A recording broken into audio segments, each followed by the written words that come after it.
So the man you see on screen right now that's being dangled by puppet strings is none other than James Fishback, who right now has held the lead for second place for the gubernatorial Republican primary out of the state of Florida. This guy, despite being down by about 70%, found the time in this campaign to actually get married. This caption, Mr. and Mrs. Fishback. Now, if we zoom in on this woman, she's probably not the prettiest. Now, despite allegedly hiring a former escort or, still a sex worker to be his, beard in this case, because he might be gay, he's a groiper, apparently Fishback's wife is pretty ugly. To be honest, she's kind of chopped, and he does not look happy to be there. I mean, who the hell smiles at their wedding like, it's like, what, are you lobotomized? What's going on? Are you 5 years old? Do you have autism? It's tough. I'd pull up the evidence I had a couple months ago that shows that she was an escort for hire back then. But ultimately, all I can pull up in the 10 seconds of research is, just a bunch of articles saying that, apparently a woman says that Fishback dated her before she turned 18. But we're not too surprised. Very illegal in Florida. Remember, disgraced Congressman Matt Gaetz, same allegation. Probably, I support Gaetz over fucking Fishback. Fishback is a tool for none other than Nick Fuentes, and he's also going to lose by a lot.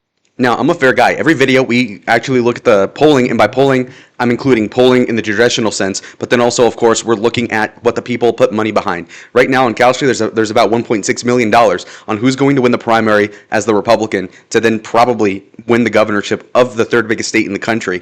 Now, you have Byron Donalds at, guess what, 88%. You have James Fishback at 11%. Jay Collins at 2%. I don't even know who that is. And Casey DeSantis isn't even running anymore. Anyway, my point being, though, if you look at the trajectory of the race, you go back to March. Fishback at 11. He's at 11 now. So while Fishback makes the argument that, oh my God, we're going to actually win this campaign, we have less than 3 months, but there's 2 debates that Byron agreed to stupidly. Well, all of a sudden, you notice that this momentum he's claiming isn't working. He claims to have hundreds of people show up that are young at the Waffle House because they can't afford Cheesecake Factory. I don't know what the hell's going on with that. But the point being, though, is that just because you have some sycophants does not mean you're going to win, okay? I'm sure Nick Fuentes could pull, 1,000 people. Could he win even in Alabama? Definitely not. I'm petty if not thorough, so let's look at Calgary as well. There's almost $5 million being invested into this pot, and you'll notice that in 86 days, Fishback has to make a 79% comeback when Donalds is at 89 points, and he's at a measly 10%, okay? And I checked last night, and he was at 9.9, so it's been worse. If you notice, he peaked around the time he announced, honestly, which was in December, and he was at 25%. And even then, he was still losing by 40%, so what the hell's going on? So he's just basically stagnant, and it'd be okay, and you can make a difference of 70%, maybe if the campaign lasted 10 years, but ultimately you're not going to make a comeback unless Byron Donalds gets exposed for, dating a teenager. Oh wait, you were Fishback. Tough. Despite the absurdity of thinking you could win the election, I think he might be able to get drug tested on a whim here and actually pass with a lot of crack in it because this guy is an idiot. So according to this non-existent polling firm, Ron Polling, again, who calls it Ron? Is that a DeSantis joke? And you look at this poll, he says, wow, we've officially taken the lead, and this dork is presenting something where, James Fishback is up 27%, Byron Donalds at 24%, Paul Renner, who I've never heard of, by the way, at 23%. Again, if this is accurate, then why the hell aren't these people on the betting odds, okay? There's nobody putting money behind this, and it doesn't take a lot of money to even do these surveys. It's a matter of a couple grand at most. And to be honest, maybe Fishback can't even afford that. So keep that in mind. He's in debt to, I think, his former employer to the tune of about $2 million, is having his wages, if they exist, garnished bi-weekly or whenever he gets paid. Bobby Williams at 3. Who the fuck is that? And then undecided's only at 13, when every other poll that's more reputable has undecideds north of 20. Also, keep in mind, this is I-4 corridor. Why are you doing polling from a stretch of freeway? Like, what the fuck? Like, oh, we're going to poll the governor race at the I-10 near Tucson. It's like, why? Why would you do that specifically? Oh, well, they favor Fishback. Okay, but why would you do that? If you're going to win the state, you might as well pull the whole state. Why are you doing certain regions? And it's not like a county. It's not just Miami. It's not Orlando. You're specifically doing I-4 corridor.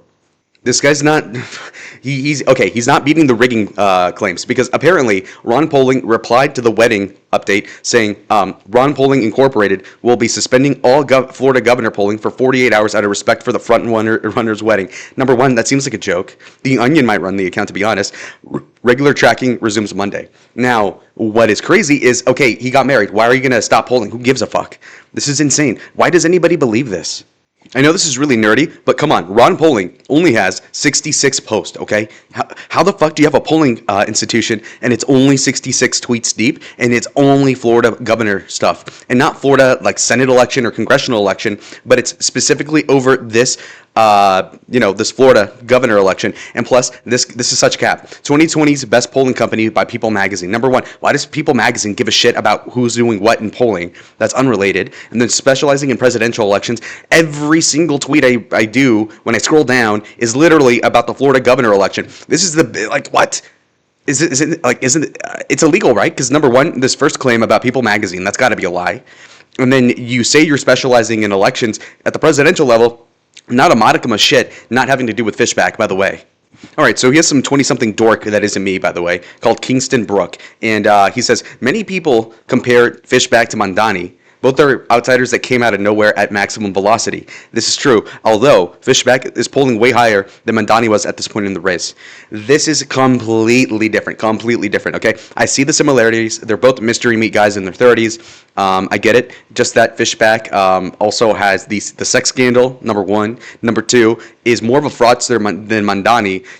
This guy worked at a corporate law or whatever you call it, venture capital firm, I believe, and he owes them millions of dollars for overestimating how much work lying about the work he was doing and all that. And he's basically closer to Vivek Ramaswamy, who's ironically also running for governor in Ohio and might even lose to a Democrat, believe it or not. And so Fishback is coping, and Mandani, to Fishback's credit, is probably such a socialist piece of shit that he probably hasn't had a job, therefore he couldn't have frauded the people that hired him. So, touche.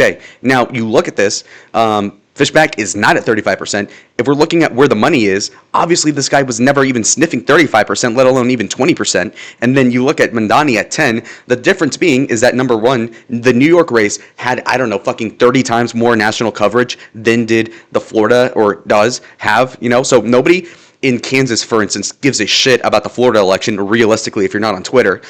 But everybody in my college, for example, last year really cared about the Mandani race. So just keep that in mind. So to say that you're going to make up this 70% deficit is fucking ridiculous. And even if Fishback were to have 35% support, is he really expecting to get north of 50%, let's say, against Byron after two debates? Debates, by the way, like presidential debates and whatnot, they shift the vote, sure. Maybe 1, 2, 3%.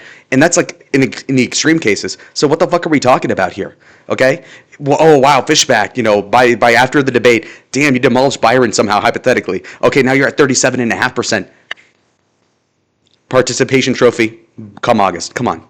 Now, this is just a typical lack of, not reading the room by Fishback, where you have some 60-year-old boomer, with the beer in his hand, probably going, chilling by the pool, watching the kids swim. Odd. Keep going, man. We are all with you. Yeah, all 10% of you. Let's see. 10% check, 10% check, tough. And anyway, so again, poor choice of wording. That could be his children. I don't care. And then he goes, Patriot. Like, dude, you're accused of being with a minor, and then all of a sudden you're reposting this chopped ass motherfucker. It's not a hot girl in a Fishback shirt. And by the way, that shirt looks like shit. That's like Teespring 2014 $10 quality, made in China. Anyway. All right, to sum up the video, we do have a couple more gems to go through before I get to that. Apparently, this guy, Nick, is a sniper. He probably was the one that doxed Ron DeSantis' lifts, which, to Fishback's credit, he's probably taller than Meatball Ron. Meatball Ron showed up to Bill Maher in boots, believe it or not, with 2-inch heels, which is normal, fine, I do that. But then he puts a 4-inch insert. And so it turns out that somebody did a Cope x-ray or whatever, meme x-ray, and he had a 6-inch lift, which is fucking nuts. And just to be 5'11", so I could be 6'1" or 2. Anyway, then you've got Fishback. And of course, he has a similar issue. And apparently, Nick points out, he has nice 2.5-inch heels on your wedding day, bro. Whoa, look at this. What the fuck is that? I can't even say anything about it. It's the size of my fist. What the? And to any upset Fishback fans, all 10% of you in Florida, apparently, this is something you might see in your dreams, and they will stay dreams. So, honestly, if he does win, maybe I'll just delete my channel. I don't think I'll ever see the day. But goddamn, if he's down by that much, I don't even know if I'll even cover the debates. Nah, okay, well, I will. So anyways, that's my favorite pastime. Sorry for the lack of uploads. I just moved into a new apartment, if you couldn't tell. So like the video if you liked it. Subscribe if you want more content like this. If you want me to keep A-logging this fucking loser, not me, him, then again, comment down below what I should do next. And I'll see y'all in the next one. Adios.